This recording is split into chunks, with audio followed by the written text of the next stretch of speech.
Facts that anime fans need to accept. I got tagged in this video like 4 or 5 times, so maybe it's rage bait. I don't know. Let's go through it.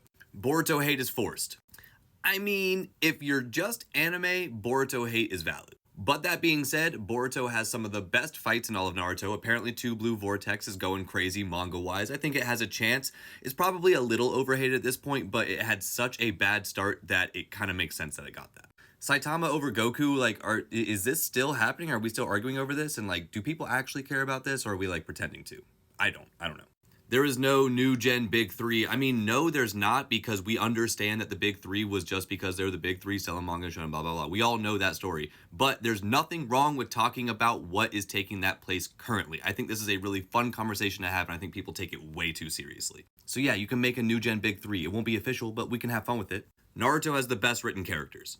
While I think Naruto has some of the best villains in anime, overall best written characters that aren't specifically villains, no. One Piece exists, and honestly, there's a lot of other options. But I do love Naruto's villains. Just not that one. He's like the worst written villain. Okay, I'm sorry. Baryon mode over Gear 5. Now, I will say the impact of Baryon mode over Gear 5 is massive. But the actual transformation and the way it presents and the way the fight goes, I gotta give it to Gear 5 all day long. But, spoiler alert, losing Kurama was brutal. Naruto is the most iconic in the big 3. Maybe if you live in the United States. But the rest of the world, it's gotta be Luffy. Because again, as much as I love Naruto, One Piece is like the highest selling manga of all time. It's one of the biggest animes of all time. Like the One Piece IP is just absolutely massive. The live action's going crazy on Netflix. Oda is in the top 10 writers in history. You can't argue it.